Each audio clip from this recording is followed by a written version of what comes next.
सूबे में आपकी हमारी सेहत की सुरक्षा के तमाम सरकारी दावे कोरे साबित हो रहे हैं।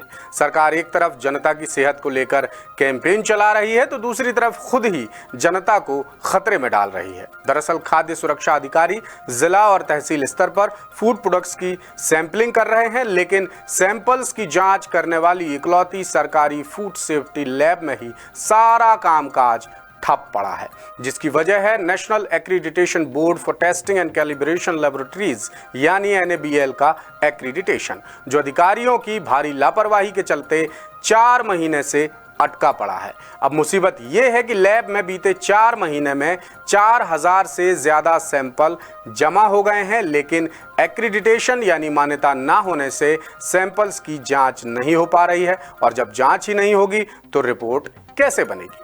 हालांकि वैकल्पिक तौर पर प्राइवेट लैब्स में सैंपल टेस्टिंग शुरू कराई गई है, लेकिन इसमें भी सरकारी खजाने से लाखों रुपए खर्च हो रहे हैं, यानी एक तो करेला दूजे नीम चढ़ा वाले हालात। क्या है ये मामला और कौन है वो लापरवाह अधिकारी जिनकी वजह से प्रदेश की एकमात्र फूड टेस्टिंग लैब को नहीं मिल पाया NABL एक्रीडिटेशन? देखिए भोपाल से हमारे ब्यूरो चीफ संजय शर्मा की पड़ताल करती ये रिपोर्ट।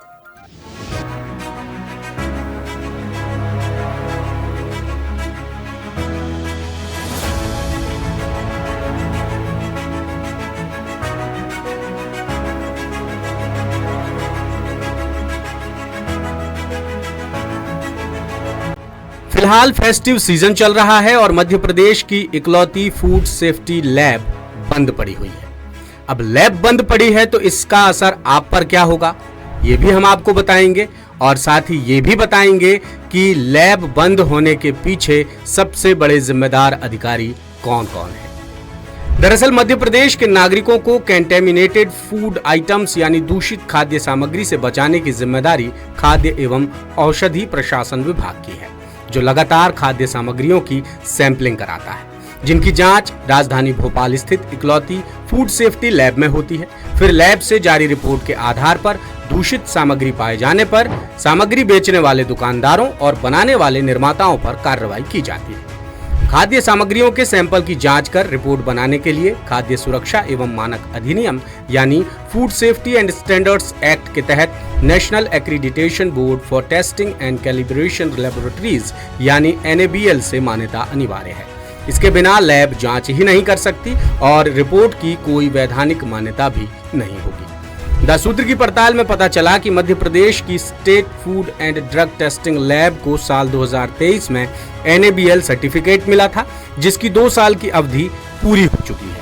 कायदे से मान्यता खत्म होने से पहले ही लैब मैनेजमेंट को NABL सर्टिफिकेट के लिए आवेदन करना था, लेकिन जिम्मेदार अधिकारी सोते रहे, जिसका नतीजा ये हुआ कि मई 2025 में मान्यता खत्म हो गई और प्रदेश की एकमात्र सरकारी लैब से सैंपलिंग और रिपोर्ट जारी करने का अधिकार छिन गया। यानी करीब 4 महीने से ये लैब बिना NABL सर्टिफिकेट के चल रही है और अब तक 4000 से ज्यादा सैंपल लैब में जमा हो चुके हैं, जिनकी जांच कराने के लिए लैब मैनेजमेंट को प्राइवेट लैब्स का सहारा लेना पड़ रहा है, जिसके लिए सरकारी खजाने से लाखों रुपए खर्च किए जा रहे हैं। इसके अलावा पहले से भी हजारों सैंपल लैब में पड़े हैं, जिनकी जांच मान्यता खत्म हो जाने की वजह से अब तक नहीं हो पाई है। द सूत्र की पड़ताल के मुताबिक प्रदेश में सामान्य तौर पर हर महीने 800 से ज्यादा सैंपल जांच के लिए स्टेट लैब पहुंचते हैं, जिनकी जांच के लिए एक्सपर्ट्स का भी भारी टोटा है। लिहाजा सरकारी लैब से भार कम करने और अपनी गलती छिपाने के लिए प्राइवेट लैब्स का सहारा लिया जा रहा है। अब आते हैं NABL मान्यता की जरूरत और अहमियत पर। दरअसल NABL देश भर की फूड सेफ्टी लैब्स को मान्यता प्रदान करता है, जिसमें सरकारी और प्राइवेट लैब्स को कड़े मानकों और परीक्षणों से गुजरना पड़ता है। NABL खुद ऑडिट कर रिपोर्ट बनाता है, जिसमें पास होने पर ही किसी लैब को मान्यता दी जाती है। अब आपको लैब की जरूरत और अहमियत बताते हैं। फिलहाल फेस्टिव सीजन चल रहा है, लेकिन इससे पहले ही प्रदेश की एकमात्र फूड टेस्टिंग लैब की NABL मान्यता खत्म हो गई, जिसे सामान्य तो बिल्कुल भी नहीं माना जा सकता। इसका असर देखें तो अगस्त में रक्षाबंधन से लेकर अब दीपावली की तैयारियों के बीच मिलावटखोरों की मौज हो गई है। हालांकि मैदानी स्तर पर सैंपलिंग पर कोई रोक नहीं है, लेकिन लैब की बेबसी का फायदा मिलावटखोर जमकर उठा रहे हैं, जिसका सीधा खामियाजा बाजार से खाद्य सामग्री खरीदने वाले आम लोगों को भुगतना पड़ रहा है, यानी मामला बेहद गंभीर है। लिहाजा हमने लैब से जुड़े लापरवाह अधिकारियों की जानकारी भी खंगाली, जिनमें प्रमुख रूप से 2 बड़े नाम सामने आए हैं। इनमें एक हैं खाद्य एवं औषधि प्रशासन विभाग के कमिश्नर संदीप यादव और दूसरे हैं फूड सेफ्टी लैब के कंट्रोलर दिनेश कुमार मौर्य। अब दोनों अफसरों की जिम्मेदारी देखें तो संदीप यादव कमिश्नर खाद्य एवं औषधि प्रशासन पर यह जिम्मेदारी है कि खाद्य सुरक्षा अधिनियम के तहत संचालित लैब ठीक से काम कर रही है या नहीं।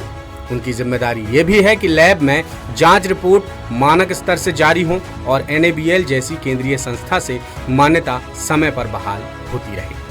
सीनियर IAS ऑफिसर होने के बावजूद कमिश्नर अपनी जिम्मेदारी निभाने में पूरी तरह नाकाम साबित हुए। अब देखते हैं फूड सेफ्टी लैब के कंट्रोलर दिनेश कुमार मौर्य की जिम्मेदारी। दरअसल लैब का पूरा संचालन कंट्रोलर के ही अधीन होता है। लैब के संचालन के लिए सभी व्यवस्थाएं जुटाना और वहां होने वाले तमाम कामकाज की निगरानी और समीक्षा का दायित्व कंट्रोलर के पास है। इतने महत्वपूर्ण पद पर होने के बावजूद कंट्रोलर ने NABL सर्टिफिकेट के नवीनीकरण की कार्रवाई को पूरी तरह अनदेखा किया और लापरवाही के लिए अधीनस्थ कर्मचारियों पर भी कार्रवाई नहीं की। कुल मिलाकर फेस्टिव सीजन के बीच भी सरकारी लैब का निष्क्रिय होना सीधे तौर पर सरकारी सिस्टम पर गंभीर सवाल खड़े करता है, क्योंकि मामला आम जनता की सेहत से जुड़ा है, जिसमें किसी भी स्तर पर किसी तरह की कोताही बर्दाश्त करने लायक नहीं है।